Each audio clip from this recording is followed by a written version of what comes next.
মাকে গালি দিও না, তাকে সম্মান করো, তাকে শ্রদ্ধা করো, তাদেরকে ভালোবাসো। আল্লাহ তাআলা বলেন আমি মানুষ সৃষ্টি করেছি এবং তার সমস্ত খাবারের প্রয়োজন মিটিয়ে দিয়েছি। দুধটাকে ঘন করে সামান্য পাতলা করেছি, ওর মধ্যে মিষ্টি। والصلاة والسلام على النبي بعد عما بعد أعوذ بالله من الشيطان الرجيم بسم الله الرحمن الرحيم وقضى ربك ألا تعبدوا إلا إياه وبالوالدين إحسانا وقال رسول الله صلى الله عليه وسلم هما جنتك ونارك जितना कमाओ लाखों रुपये, हीरे या तो मोती, एक बात को याद रखना कि कफन में जेब नहीं होती। যাবতীয় প্রশংসা আল্লাহ, যে মহান আল্লাহ রাব্বুল আলামিন আমাদেরকে সমস্ত কাজকর্ম ত্যাগ করে এই জোয়ার মসজিদে আসার তৌফিক দান করেছেন। তার প্রশংসা শেষ করা যায়নি আর যাবে না, তাই সকলে সঠিক বলুন আলহামদুলিল্লাহ। তারপরে আমাদের প্রাণপ্রিয় নবী জনাব আহমদ মুস্তাফা মুহাম্মদ মুস্তাফা সাল্লাল্লাহু আলাইহি ওয়াসাল্লামের উপর শত কোটি সালাত ও দরুদ বৃষ্টির ন্যায় ঝুরঝুর করে বর্ষিত হোক। আমরা সকলে বলি আল্লাহুম্মা আমিন। আল্লাহুম্মা সাল্লি আলাইহি। মুহতারাম, আজ পবিত্র জুমার দিন, জুমার দিনে রাসূলুল্লাহ সাল্লাল্লাহু আলাইহি ওয়াসাল্লাম কিছু সাবধানবাণী, কিছু সতর্কবাণী, কিছু আদর্শবাণী কথা বলতেন। আজকে আমি আপনাদের সামনে সূরা বনী ইসরাঈল থেকে 23 নম্বর আয়াত পাঠ করেছি। আর বিশ্বনবী জনাব মুহাম্মদ রাসূলুল্লাহ সাল্লাল্লাহু আলাইহি ওয়াসাল্লামের একটা হাদিস পরিবেশন করেছি। এই হাদিস আর কোরআনকে সামনে রেখে কিছু কথা আলোচনা করব ইনশাআল্লাহ। ওয়া তৌফিক বিল্লাহ। তো বক্তব্য হবে পিতামাতার হক ও সন্তানের কর্তব্য। আল্লাহ রাব্বুল আলামিন সূরা বাকারা 28 নম্বর আয়াতে বলেন কাইফা তাকফুরুনা বিল্লাহি ওয়া কুনতুম আমওয়াতান। আল্লাহ বলেন কাইফা তাকফুরুনা বিল্লাহি, হে মানুষ তোমরা কিভাবে কুফরি করো আল্লাহর সাথে, ওয়া কুনতুম আমওয়াতান, অথচ তোমরা ছিলে মৃত্যু। ফাহিয়াকুম, আল্লাহ রাব্বুল আলামিন তোমাদেরকে জীবিত করে এই পৃথিবীর বুকে এনেছেন। সুম্মা ইউমিতুকুম, তারপর আবার মারবেন, আবার মৃত্যু ঘটাবেন। সুম্মা ইলাইহি তুরজাউন, আবার সে আল্লাহর কাছে তোমাদেরকে ফিরে যেতে হবে। সারা পৃথিবীতে যত মাস্টার, ব্যারিস্টার, প্রফেসর, ডাক্তার, বিজ্ঞানী যত আছে, এখানে চিরস্থায়ী থেকে গেছে পৃথিবীতে, কেউ থাকেনি। আল্লাহ এটাই বলছে, তোমাদেরকে জীবিত করে আনা হয়েছে পৃথিবীতে, আবার মারবো, ফিরে যেতে হবে যেখানে অনন্ত কাল ধরে, অসীম কাল ধরে থাকতে হবে। সেই জায়গাটার জন্য একটু ভাবো, আপনি একটু চিন্তা করুন। এটা চিরস্থায়ী জায়গা নয়, এটা ক্ষণস্থায়ী জায়গা। ছেড়ে চলে যেতে হবে আপনাকে আমাকে।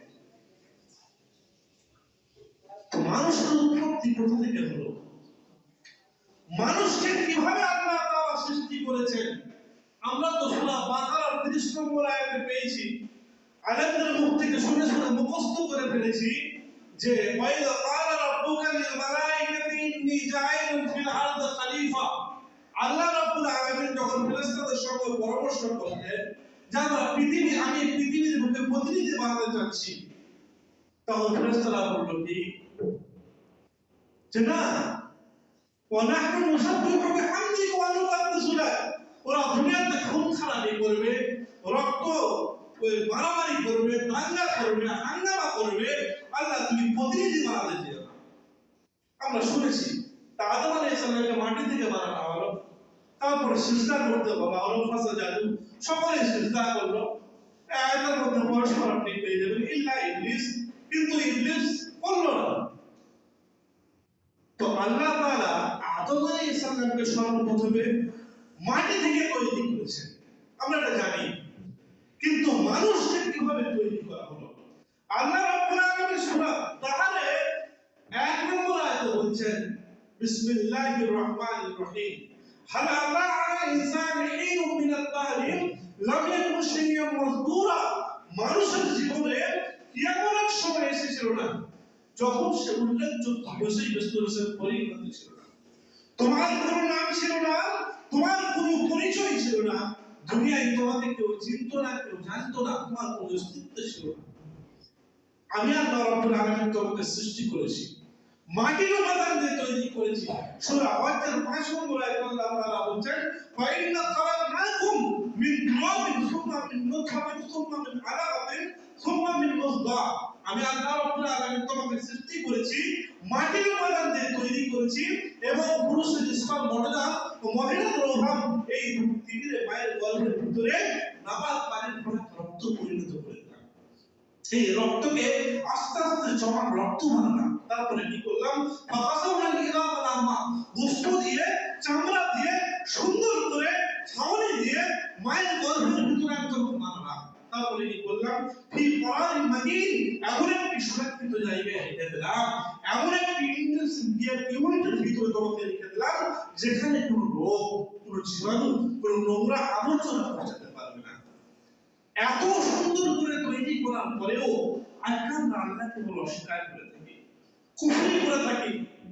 আল্লাহ তাআলা বলেন ওই মায়ের পেটের ভিতরে যখন তুমি ছিলে, আমি যদি ইচ্ছা করতাম কেমলা করে দিতে পারতাম, যদি আমি ইচ্ছা করতাম পঙ্গু করে দিতে পারতাম, যদি আমি ইচ্ছা করতাম মায়ের পেটের ভিতরে যখন তুমি ছিলে অন্ধ করে দিতে পারতাম।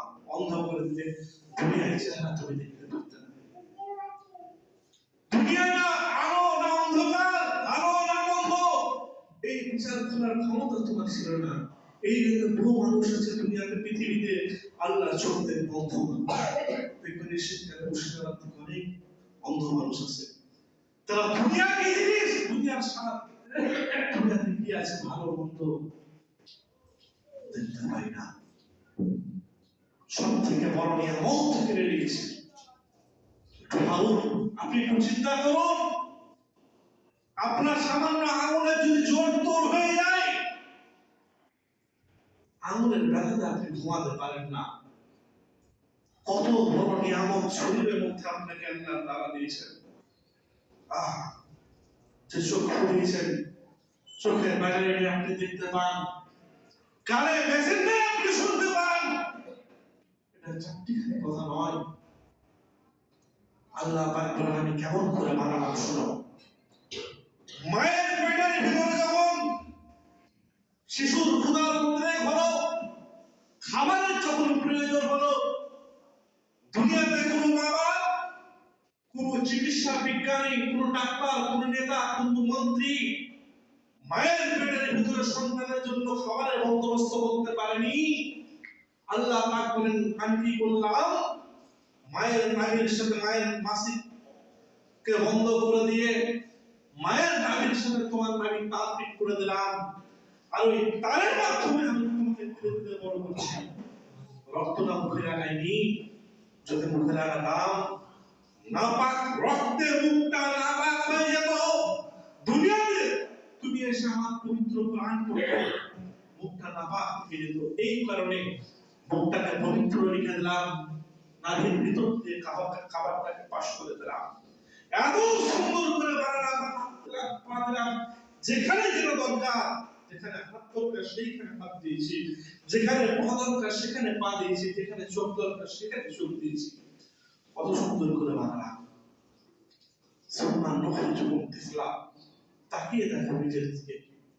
এরপর বাচ্চারা আকারে যখন তুমি পৃথিবীতে আসলে, পৃথিবীতে যখন তুমি আসলে তোমার কোনো জ্ঞান নেই, কোনো হোশ নেই, শুধু টাটা টাটা করে কাঁদতে থাকো। আল্লাহ বলেন ওয়াল্লাহু আখরাজাকুম মিন বুতুনি উম্মাহাতিকুম লা তা'লামুনা শাইআ, তোমার কান্না ছাড়া আর কোনো ভাষা নেই বলে আমি কি করলাম, মায়ের বুকের মধ্যে মহব্বত বিন্দু বিন্দু করে মহব্বত পয়দা করে দিলাম। তুমি যখন কাঁদো, কান্নার আওয়াজ যখন মায়ের কানে চলে যায়, মা হাজার কাজে ব্যস্ত থাকলো সমস্ত কাজ ছেড়ে দিয়ে তোমাকে এসে দৌড়ে নেয়। তুমি কি খাবে সে ব্যবস্থাও কেউ করেনি। আমি আল্লাহ রাব্বুল আলামিন 6 মাস আগে থেকে তোমার মায়ের বুকের উপরে দুধ গরম করে রেখে দিয়েছি। এই দুধ তোমার খাদ্য নয়, বরং এটা রোগের প্রতিষেধক ঔষধ।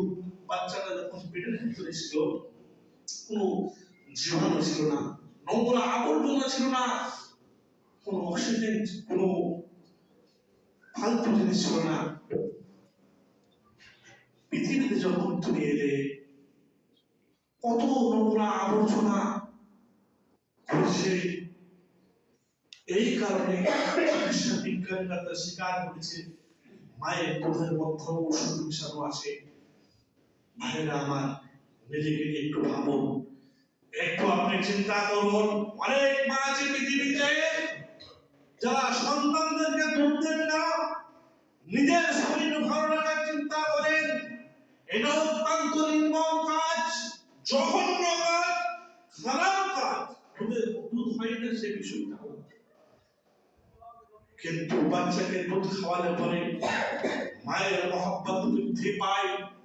বড় বড় ইউরোপ, আমেরিকায় বড় বড় শহরে তাদের সন্তানেরা মাকে মা বলে ডাকে না, বাপকে সম্মান করে না, শ্রদ্ধা করে না। তার কারণ হচ্ছে একটাই, তার মায়েরা নিজের শরীর ভালো রাখার চিন্তা করে, ছেলেদেরকে পীড়া খাওয়ায়, রেখা খাওয়ায়। ভাইরা, আমি নিজে দেখেছি কলকাতাতে একটা শপিং এ বাজারের মধ্যে আছে, বড় বাজার।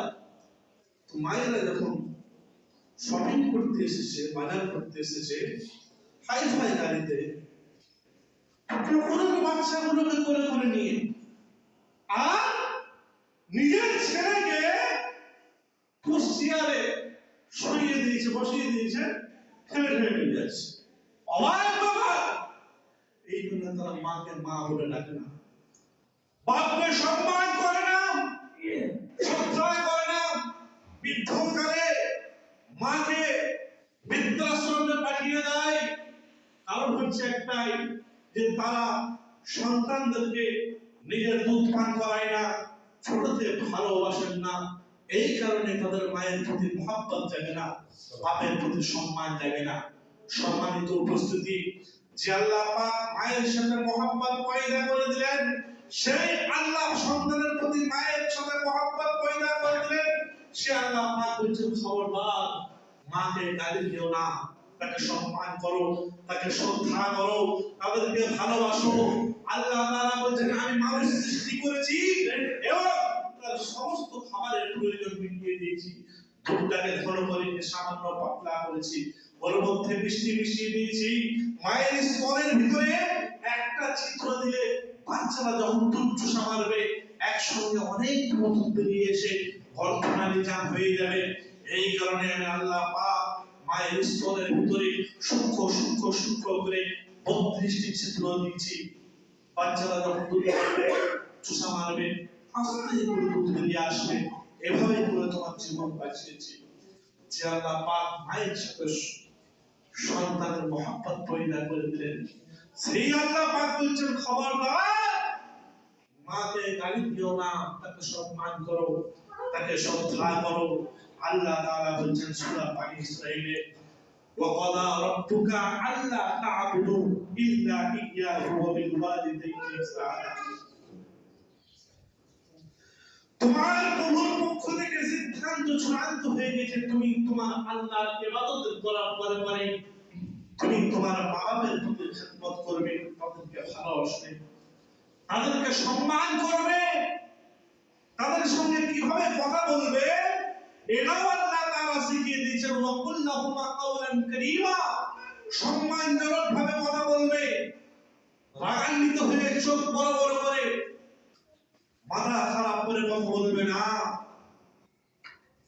তুমি সন্তান, তোমার জন্য সবচাইতে বড় বীর হচ্ছে তোমার আব্বা, তোমার মা। ভাইরা আমার, তোমার মা তোমাকে কষ্ট ধারণ করেছে, অত্যন্ত কষ্টের সাথে গর্ভ ধারণ করেছে, অত্যন্ত কষ্টের সাথে। গভীর রাত্রে সমস্ত মানুষ ঘুমিয়ে যায়, গর্ভবতী মা ঘুমাতে ঠিকঠাক পারেন না। এই যে শীতকালে প্রচন্ড শীতের মধ্যে মা কি করেন, একবার গায়ের লেপটাকে টানেন, একবার ছড়িয়ে দেয়, আরেকবার দেওয়ালের সাথে বিরাম দেয়।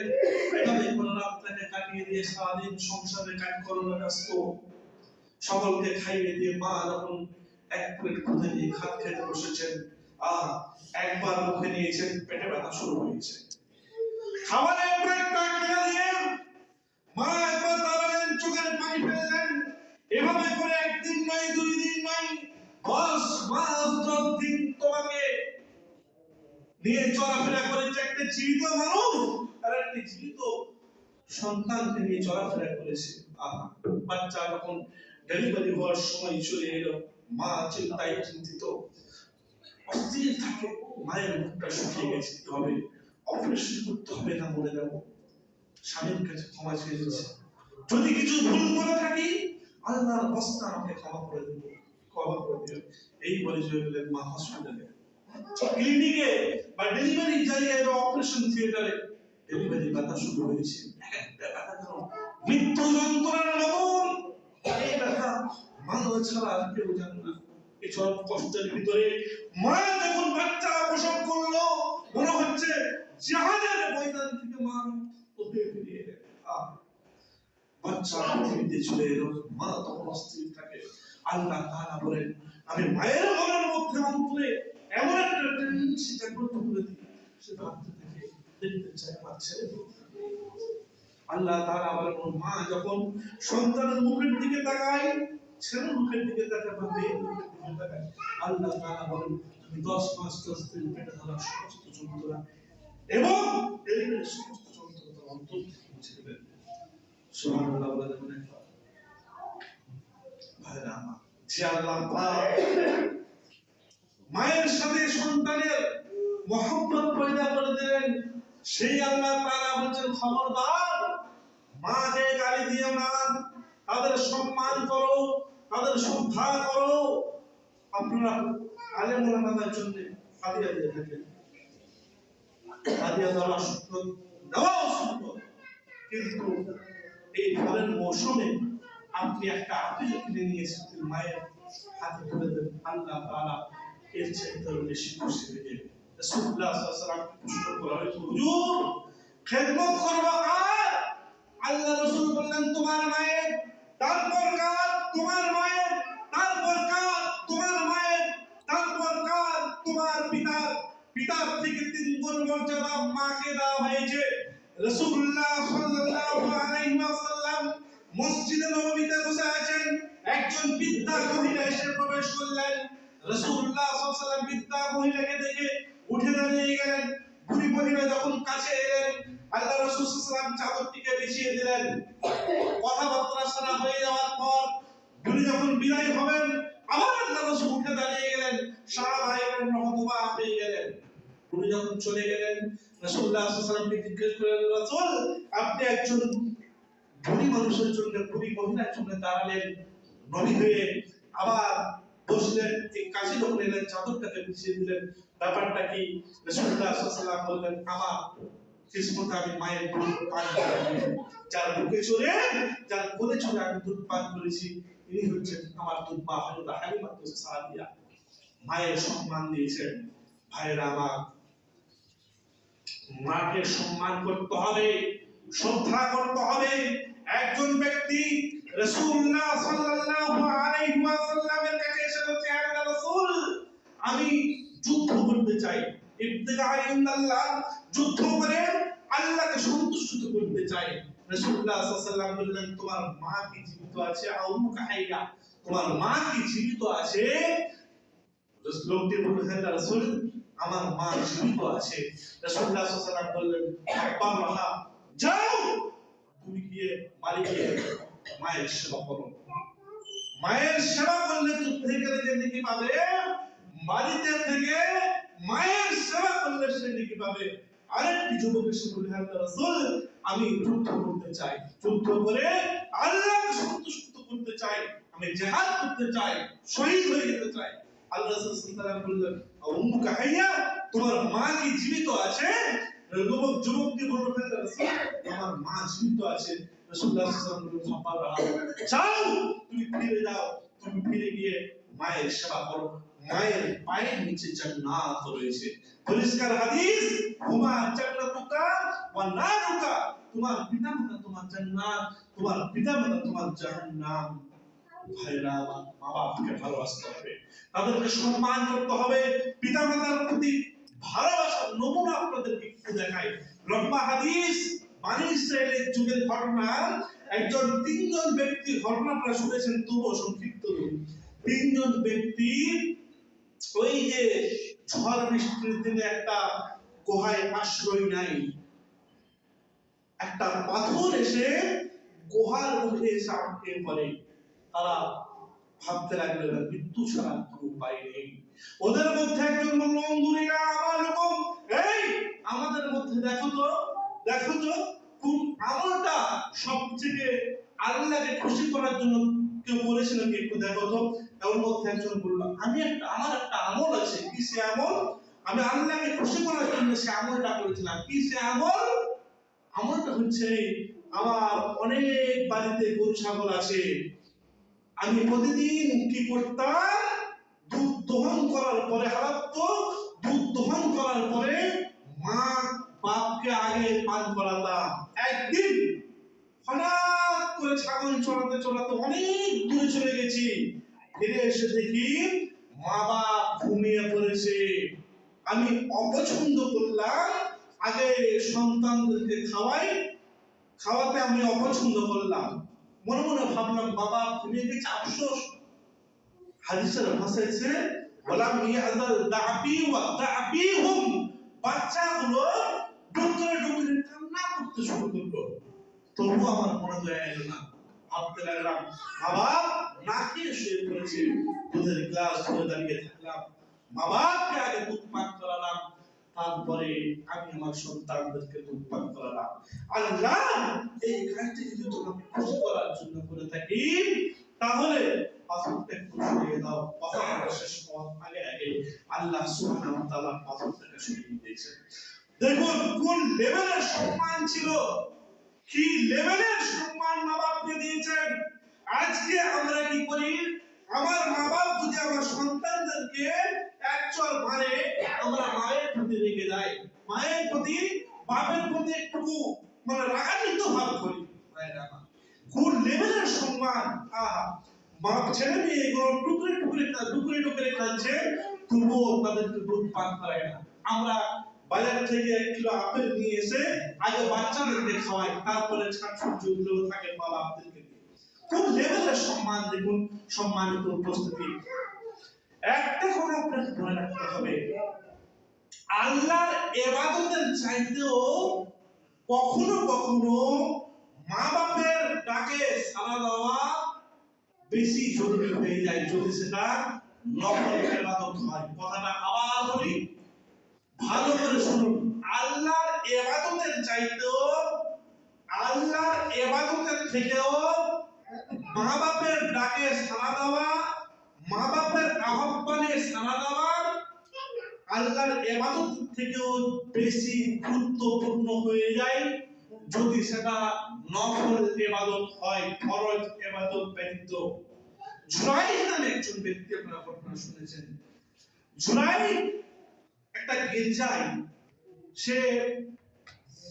গির্জায় সর্বসময়ে আল্লাহর ইবাদত করত, আল্লাহর আরাধনা উপাসনা জিকির আজকার তাসবিহ করত। তার মা তাকে ডাক দিয়েছে, বাবা জুরাইজ।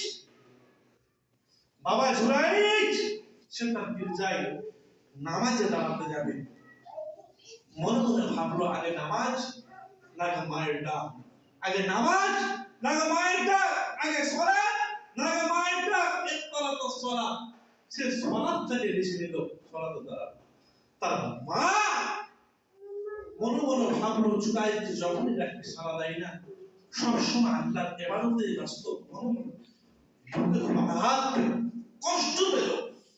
তাকে বর্ণনা দিল, লা তুরিকু হাত্তা ওয়াজহা মুবশির। তার মা বলল, আল্লাহ তুমি জুলাইদের কতদিন পর্যন্ত মৃত্যু দিও না, যতদিন না পর্যন্ত সে একটা বেবিচার নারীর মুখ না দেখে, মায়ের বর্ণনা দেখো।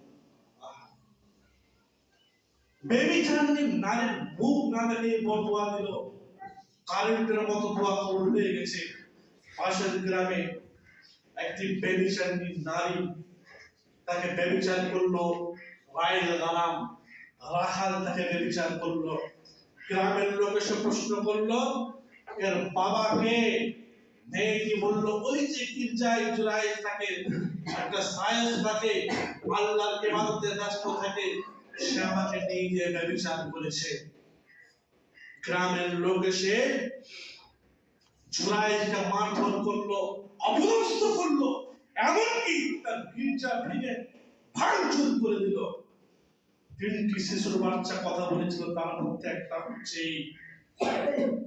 তাকে যখন বাচ্চা যখন প্রসব হয়ে গেল, দুধের বাচ্চা কথা বলেছিল, তার মধ্যে একটা হচ্ছে বাচ্চা যখন প্রসব হয়ে গেল, তাকে প্রশ্ন করা হয়েছিল আল্লাহ আবুকে, তখন সে বলেছিল রাইল হারাম, আমার আব্বু হচ্ছে একটা রাখাল। তখন সেই জুলাইদ বুঝতে পেরেছিল আমার মাকে, মায়ের ডাক না শোনার কারণে আমি অপদস্থ হলাম। সম্মানিত দিনী ভাই, আজকে যারা বাপ আছেন, মায়েরা আছেন নিচে, আপনার ছেলে হাজার অন্যায় করে থাকলো, ছেলেকে কখনো বরদোয়া দিবেন না।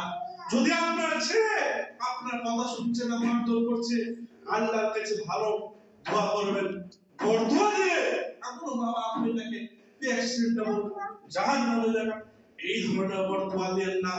মা বাপের দোয়া কারেন্টের মতো কবুল হয়ে যায়। ভাইয়েরা আমার, শেষকালে একটা কথা বলে একটা হাদিস বলে আমি আপনাদের কাছে বক্তব্য শেষ করে দেব। মাঝে মাঝে মনে পড়ে যায়, আল্লাহ তাআলা বলেছেন বিআইয়ি যামবিন কুতিলাত, কোন অপরাধে তোমরা নারীদেরকে হত্যা করো। লম্বা চওড়া ঘটনা আছে, সংক্ষিপ্ত আমি বলছি। এখন তো নারীদের সম্মান কত, রাসূলুল্লাহ সাল্লাল্লাহু আলাইহি ওয়াসাল্লাম নারীদেরকে এত সম্মান দিয়েছেন। ভাইয়েরা আমার, রাসূলুল্লাহ সাল্লাল্লাহু আলাইহি ওয়াসাল্লাম বলেছেন কোন ব্যক্তির যদি দুইটা কি তিনটা নারী হয়, সে মেয়ে হয়, মেয়েদেরকে যদি ভালোভাবে মানুষ করতে পারে, পর্দার সহিত রাখতে পারে, সে জান্নাতে আমার সাথে থাকবে। মর্যাদা কত দিয়েছেন ভাইরা আমার। সেই যুগে নারীদের কোনো সম্মান ছিল না, যেই যুগে আইয়ামে জাহেলিয়াতের যুগ বলা হয়। একজন মুশরিক আল্লাহ রাসূলের কাছে মুসলমান হয়ে যাওয়ার পরে এসে কাঁদছে। আল্লাহ রাসূল কাঁদতেছি, ইয়া রাসূলুল্লাহ আমি একটা অনেক বড় পাপ করেছি, মাঝে মাঝে পাপটা মনে পড়ে, খুব কষ্ট পাই। রাসূলুল্লাহ সাল্লাল্লাহু আলাইহি ওয়াসাল্লাম বলেন, তুমি যা কষ্ট করেছো, যা পাপ করেছো, তুমি ইসলাম ধর্ম কবুল করার কারণে সমস্ত পাপ তোমার ক্ষমা হয়ে গেছে। রাসূলুল্লাহ সাল্লাল্লাহু আলাইহি ওয়াসাল্লাম বলেছেন, ওই ব্যক্তি ইয়া রাসূলুল্লাহ আমার পাপটা মাঝে মাঝে মনে পড়ে। বলে কি পাপ করেছো বলো একটু দেখি শুনি। বলে ইয়া রাসূলুল্লাহ আমার একটা সুন্দর টুকটুকে চাঁদের মতো দেখতে মেয়ে হয়েছিল, ইসলাম ধর্ম কবুল করার আগে সুন্দর একটা টুকটুকে মেয়ে হয়েছিল, মেয়েটির নাম ছিল জামিলা। তার মাকে বললাম তুমি এই জামিলাকে সুন্দর করে একটু সাজিয়ে দাও, আমি মেলা দেখতে নিয়ে যাব। মেলা দেখতে নিয়ে, তখনকার যুগে সময় দেখা হতো, মেয়ে যে আছে আমার বাপ বলে পরিচয় দিতে ঘৃণা করতো যে আমার মেয়ে আছে। এই কারণে মেয়েটাকে সাজিয়ে নিয়ে গেল একটা নির্জন এলাকায়, পাহাড়ি এলাকাতে। পাহাড়ের মধ্যে নিয়ে যাওয়ার পরে মেয়েটাকে বলতে, দাঁড়াও আমি গর্ত করি। গর্ত করতে লাগলো। গর্ত করতে করতে লোকটির যখন ধুলোগুলো যখন লোকটির দাড়িতে লাগে, মেয়েটা ধুলো বলে ছাড়িয়ে দেয়। আব্বা, তুমি কার জন্য এত কষ্ট করতেছো? মেয়ে তো জানে না যে সে আমার জন্য কবর খুঁড়ছে। এবারে যখন কবর খোঁড়া হয়ে গেছে, গর্ত করা হয়ে গেছে, মেয়েটাকে যখন গর্তের মধ্যে নামানো হয়, মেয়েটি তখন বুঝতে পেরেছে আমাকে আর দুনিয়ায় রাখবে না। মেয়েটি বলল, আব্বা, তুমি আমায় ছেড়ে দাও, আমি তোমাকে সমাজে বাপ বলে পরিচয় দিব না, বাপ বলে আমি সমাজে তোমাকে হেয় করবো না, তুমি আমায় ছেড়ে দাও, আমাকে বেরো না। লোকটি বলল, ইয়া রাসূলুল্লাহ, আমার দয়া হলো না, আমি একটা এত বড় পাথর দিলাম, পাথরটা নেওয়ার পরে বুকে এইভাবে ছুঁড়ে ফেললাম, মেয়েটির বুকের থেকে বেরিয়ে এলো আব্বা বলে শব্দ বেরিয়ে এলো। আমার মনের মধ্যে দয়া করো না, এখনো আমার ব্যথা এই বুকের মধ্যে লাগে, আমার মনের মধ্যে দয়া হলো না। ইয়া রাসূলুল্লাহ, আমি আমার মেয়েকে মেরে ফেলেছি, এখনো পর্যন্ত আমার বুকের মধ্যে আঘাতটা লাগে। রাসূলুল্লাহ সাল্লাল্লাহু আলাইহি ওয়াসাল্লামের চোখের পানি দাড়ি ভিজে ভিজে পড়েছে। যে মানুষ পারে কাজ করতে পারে, সমাজকে হেল্প করবে না বলে নিজের বাপ হয়ে কিভাবে মেয়েটাকে হত্যা করতে পারে? আমার রাসূলুল্লাহ সাল্লাল্লাহু আলাইহি ওয়াসাল্লাম নারীদের কাজ কত সম্মান দিয়েছেন, কত সম্মান দিয়েছেন, মায়ের সম্মান দিয়েছেন। যে বক্তব্য রেখে দিলাম আজকে, মা বাবার হক ও সন্তানের কর্তব্য, প্রত্যেকটা যুবক ভাইদেরকে বলবো, মাকে কাঁদেন না, মাকে কানিয়ে কখনোই জান্নাতে যেতে পারবেন না। আর বাপদেরকে বলবো, ছেলেদেরকে কখনো বরদোয়া করবেন না।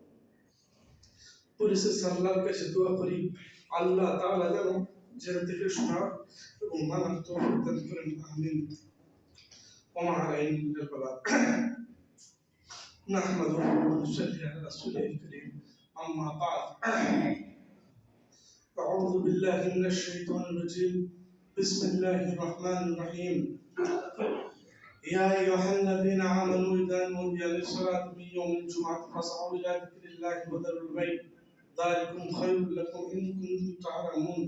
فإذا قضيت الصلاة فانتشروا ومن فضل الله واذكروا الله كثيرا لعلكم تفلحون.